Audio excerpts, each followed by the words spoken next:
ന്യായാധിപന്മാരുടെ പുസ്തകം 21-ാം അധ്യായം. ബെഞ്ചമിൻ്റെ നിലനിൽപ്പ്. ഇസ്രായേൽ മിസ്പായിൽ ഒന്നിച്ചുകൂടി ശപഥം ചെയ്തിട്ടുണ്ടായിരുന്നു, നമ്മിലാരും നമ്മുടെ പെൺകുട്ടികളെ ബെഞ്ചമിൻ ഗോത്രക്കാർക്ക് വിവാഹം ചെയ്തു കൊടുക്കുകയില്ല. അവർ ബെഞ്ചമിനിൽ നിന്ന് സായാഹ്നം വരെ ദൈവസന്നിധിയിൽ ഉച്ചത്തിൽ കൈപ്പോടെ കരഞ്ഞു. ഇസ്രായേലിൻ്റെ ദൈവമായ കർത്താവേ, ഇസ്രായേലിൻ്റെ ഒരു ഗോത്രമില്ലാതാകാത്ത വിധം ഈ ഭൂമി ഈ നാശം വന്നു ഭവിച്ചത് എന്തുകൊണ്ട്? ജനം പിറ്റേ ദിവസം പുലർച്ചയ്ക്ക് ഒരു ബലിപീഠം നിർമ്മിച്ച് അതിൽ ദഹനബലികളും സമാധാന ബലികളും അർപ്പിച്ചു. കർത്താവിൻ്റെ മുമ്പിൽ സമ്മേളിക്കാത്ത ഗോത്രം ഏതെന്ന് ഇസ്രായേൽക്കാർ തിരക്കി. മിസ്പായിൽ കർത്താവിൻ്റെ മുമ്പാകെ വരാത്തവനെ കൊന്നുകളയണമെന്ന് അവർ ദൃഢപ്രതിജ്ഞ ചെയ്തിരുന്നു. തങ്ങളുടെ സഹോദരഗോത്രമായ ബെഞ്ചമിനോട് ഇസ്രായേലിന് അനുകമ്പ തോന്നി. അവർ പറഞ്ഞു, ഇസ്രായേലിൽ ഒരു ഗോത്രം ഇന്ന് അറ്റുപോയിരിക്കുന്നു. ശേഷിച്ചിരുന്ന ബെഞ്ചമിൻ വംശക്കാർക്ക് ഭാര്യമാരെ ലഭിക്കാൻ നാം എന്തു ചെയ്യണം? നമ്മുടെ പുത്രിമാരെ അവർക്ക് ഭാര്യയായി കൊടുക്കുകയില്ല എന്ന് കർത്താവിൻ്റെ മുമ്പിൽ നാം ശപഥം ചെയ്തുവല്ലോ. മിസ്പായിൽ കർത്താവിൻ്റെ സന്നിധിയിൽ വരാത്ത ഏതെങ്കിലും ഇസ്രായേൽ ഗോത്രമുണ്ടോ എന്ന് അവർ തിരക്കി. യാബേഷ് ഗിലാദിൽ നിന്ന് ആരും സമ്മേളനത്തിന് സന്നിധിയിലായിരുന്നില്ല. ജനത്തെ എണ്ണി തിട്ടപ്പെടുത്തിയപ്പോൾ യാബേഷ് ഗിദാറിലെ നിവാസികളിൽ ഒരുവൻ പോലും അവിടെ ഉണ്ടായിരുന്നില്ല.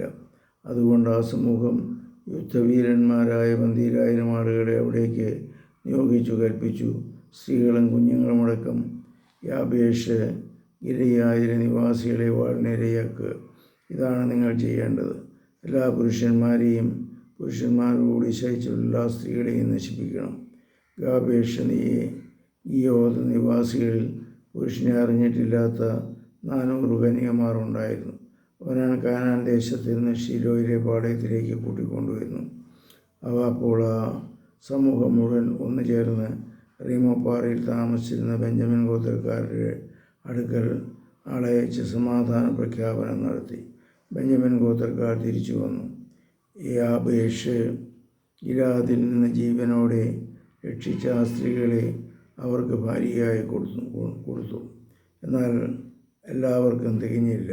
ഇസ്രായേൽ ഗോത്രങ്ങളുടെ ഇടയിൽ കർത്താവ് ഒരു വിടവ് സൃഷ്ടിച്ചതുകൊണ്ട് ജനത്തിന് ബെഞ്ചമിൻ വംശക്കാരോട് അലിവ് തോന്നി. അപ്പോൾ സമൂഹത്തിലെ ശ്രേഷ്ഠന്മാർ പറഞ്ഞു, ബാക്കിയുള്ളവർക്ക് കൂടി ഭാര്യമാരെ ലഭിക്കുവാൻ എന്താണ് ചെയ്യുക? ബെഞ്ചമിൻ ഗോത്രത്തിൽ സ്ത്രീകൾ അറ്റുപോയല്ലോ. അവൻ പറഞ്ഞു, ഇസ്രായേൽ ഗോത്രം മൺമറഞ്ഞു പോകാതിരിക്കുവാൻ ബെഞ്ചമിൻ ഗോത്രത്തിൽ അവശേഷിക്കുന്നവർക്ക് ഒരു അവകാശം വേണമല്ലോ. എന്നാൽ നമ്മുടെ പുത്രിമാരെ അവർക്ക് ഭാര്യയായി നൽകുക സാധ്യമല്ല. കാരണം ബെഞ്ചമിൻ വംശത്തിന് ഭാര്യയെ നൽകുന്നവൻ ശപിക്കപ്പെട്ടവനായിരിക്കുമെന്ന് ഇസ്രായേൽ ജനം ശപഥം ചെയ്തിട്ടുണ്ട്. അവൻ പറഞ്ഞു, ബേഥേലിന് വടക്കും ബേഥേലിന് ഷെക്കേമിലേക്ക് പെരുവഴി കിഴക്കും ലെബിയോയ്ക്ക് തെക്കുമുള്ള ഷീലോയിൽ കർത്താവിൻ്റെ ഉത്സവം വർഷം തോറും ആഘോഷിക്കാറുണ്ടല്ലോ. ബെഞ്ചമിൻകാരോട് അവർ നിർദ്ദേശിച്ചു, നിങ്ങൾ പോയി മുന്തിരിത്തോട്ടങ്ങൾ പതിയിരിക്കുവിൻ. ഷിമിലോമിലെ യുവതികൾ നൃത്തം ചെയ്യാൻ പോകുന്നത് കാണുമ്പോൾ മുന്തിരിത്തോട്ടത്തിൽ നിന്ന് പുറത്തു ചെന്ന് ഓരോ സ്ത്രീയെ പിടിച്ച് ഭാര്യയാക്കി ബെഞ്ചമിൻ ഗോത്രത്തേക്ക് കൊണ്ടുപോകുക. അവരുടെ പിതാക്കന്മാരോ സഹോദരന്മാരോ പരാതിയുമായി ഞങ്ങളെ സമീപിച്ചാൽ ഞങ്ങൾ അവരോട് ഇങ്ങനെ സമാധാനം പറഞ്ഞുകൊള്ളാം, അവരോട് ക്ഷമിക്കുവിൻ. യുദ്ധത്തിൽ നിങ്ങൾ അവർക്കായി സ്ത്രീകളെ കൈവശപ്പെടുത്തിയില്ല, നിങ്ങൾ അവർക്ക് കൊടുത്തതുമില്ല. കൊടുത്തിരുന്നുവെങ്കിൽ നിങ്ങൾ കുറ്റക്കാരാകുമായിരുന്നു. ബെഞ്ചമിൻ ഗോത്രജർ തങ്ങളുടെ എണ്ണമനുസരിച്ച് ഭാര്യമാരെ നൃത്തം ചെയ്യാൻ വന്ന യുവതികളിൽ നിന്ന് പിടിച്ചുകൊണ്ടുപോയി തങ്ങൾക്ക് അവകാശമായി ലഭിച്ച സ്ഥലത്ത് മടങ്ങിച്ചെന്ന് പട്ടണം പുതുക്കി അവർ അവരെ താമസിപ്പിച്ചു.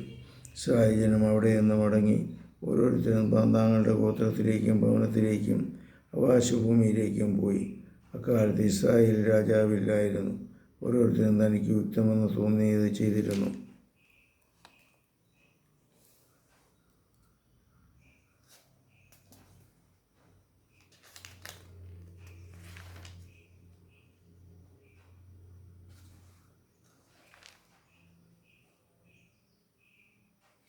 ഇത്രയുമാണ് ഈ വീഡിയോയിലുള്ളത്.